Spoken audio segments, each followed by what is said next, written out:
नमस्कार मित्रों। आज चिंतन में जीवन में सफलता का पहला चरण है लक्ष्य निर्धारण।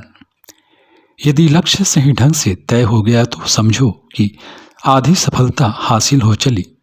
लक्ष्य की स्पष्टता के अभाव में व्यक्ति पेंडुलम की भांति इधर उधर हिलता भर रहता है। उसे चलने व आगे बढ़ाने का भ्रम होता है, लेकिन वह पहुंचता कहीं नहीं। ऐसे में एक असफल एवं अर्थहीन जीवन का दंश व्यक्ति को सदैव सालता रहता है। सफलता के लिए लक्ष्य निर्धारण की अपनी प्रक्रिया है, जिसका पहला चरण है स्वयं का बोध तथा अपनी क्षमताओं संभावनाओं से परिचय, जिनके आधार पर स्पष्ट लक्ष्य तय होता है। जिस अनुपात में हम स्वयं को जानने का प्रयास करते हैं, अपनी क्षमताओं से परिचित होते हैं तथा इनका उपयोग करते हैं, उसी अनुपात में हमारी सफलता की संभावनाएं बढ़ती जाती हैं। आश्चर्य नहीं कि परम पूज्य गुरुदेव पंडित श्री राम शर्मा आचार्य जी की पहली पुस्तक मैं क्या हूँ में पूज्य गुरुदेव सबसे पहले पाठकों को स्वयं के सम्यक बोध के महत्व से परिचित कराते हैं व उसकी प्रक्रिया का व्यवहारिक मार्गदर्शन करते हैं। हमारी सत्ता देह व मन तक सीमित नहीं है, बल्कि इसके परे अनश्वर सत्ता हमारा वास्तविक स्वरूप है। जब हम स्वयं को देह तक सीमित मान बैठते हैं और स्त्री पुरुष लड़का लड़की अर्थात लैंगिक आधार पर स्वयं का बोध तथा परिचय पहचान पाते हैं, या यदि पेशे के साथ स्वयं को जोड़कर देखते हैं तो डॉक्टर इंजीनियर से लेकर विद्यार्थी शिक्षक किसान व्यवसायी नेता अभिनेता व खिलाड़ी होने का भान हमें होता है। इसी तरह परिवार कुटुंब में माता पिता पुत्र पुत्री भाई बहन जैसे रिश्तों के रूप में हम स्वयं की पहचान पाते हैं। इसी तरह गुण कर्म स्वभाव के आधार पर हम स्वयं को अच्छा बुरा पापी पुण्यात्मा श्रेष्ठ अधम जैसे विशेषणों के साथ जुड़कर देखते हैं। लेकिन स्व का सबसे व्यापक एवं परिष्कृत स्वरूप आत्मतत्व है, जिसकी ओर बढ़ने पर हमारी पहचान एक अभिप्सु एक शिष्य साधक के रूप में होती है और हमारा जीवन लक्ष्य आकाश की ऊंचाई एवं व्यापकता छूने लगता है। जितना हम देह बोध में लिपटे रहते हैं, उतना ही हमारा जीवन नर पशु से नर पिशाच स्तर तक सीमित रहता है, और जितना हम देह भाव से ऊपर उठकर आत्मभाव की ओर बढ़ते हैं, उतना ही नर मानव से महामानव देव मानव बनने की ओर अग्रसर होते हैं। इसके साथ ही अपनी शक्तियों दुर्बलताओं तथा सीमाओं की समझ लक्ष्य की व्यावहारिक स्वरूप देती है, क्योंकि लक्ष्य का हमारी क्षमताओं व विशेषताओं से जुड़ा होना भी महत्वपूर्ण है। और यदि हमारा लक्ष्य अपनी क्षमताओं से जुड़ा हुआ होगा तो इसके असाकार होने की संभावनाएं बढ़ जाती हैं। इसके विपरीत अपनी क्षमताओं के प्रतिकूल लक्ष्य निर्धारण सफलता से हमारी दूरी बढ़ा देता है। साथ ही बचपन की कुलबुलाहट अंतर की पीड़ा कुछ कर गुजरने का ज्वलन भाव जब लक्ष्य से जुड़ जाते हैं तो मंजिल कितनी ही कठिन व विकट क्यों न हो, पथिक अदम्य उत्साह उमंग एवं आशा के साथ आगे बढ़ता है।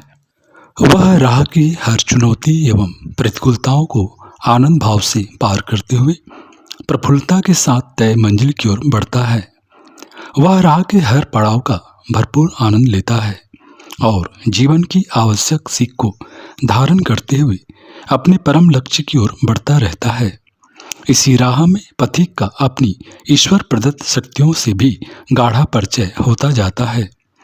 निश्चित रूप से इनमें इच्छा शक्ति सर्वोपरि है, जिसके आधार पर व्यक्ति यदि कुछ ठान ले तो उसके लिए कुछ भी अप्राप्य नहीं रह जाता।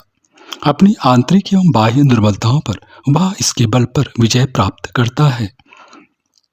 कल्पना शक्ति उसके हौसलों में पंख लगा देती है, लक्ष्य को अल्पनीय सीमा तक विस्तार देते हुए इसे परम संभावनाओं से युक्त बना देती है, जबकि विवेक बुद्धि की शक्ति इन कल्पनाओं के जंजाल को काट छाट व तराश कर इन्हें व्यावहारिक रूप देती है और फिर विचारों की अपरिमेय शक्ति अपना कार्य करती है। जैसा व्यक्ति लगातार सोचता है वह वैसा ही बनता जाता है। विचारों के अनुरूप ही कार्य बन पड़ते हैं। चित्त के संस्कार रूपाकार लेते हैं और व्यवहार परिवर्तन संभव होता है। निसंदेह रूप में यहाँ भाव शक्ति ईंधन का कार्य करती है और अंतर प्रज्ञा व्यक्ति की आध्यात्मिक संभावनाओं के साथ व्यक्ति को जोड़ती है।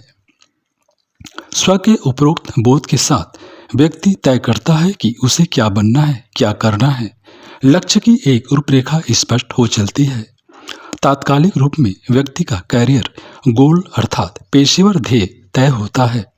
लक्ष्य केंद्रित युवा यदि ईमानदारी व जिम्मेदारी के साथ अपने अध्ययन में प्रवृत्त होता है तो उसे रोजगार के लिए अधिक चिंता नहीं करनी पड़ती।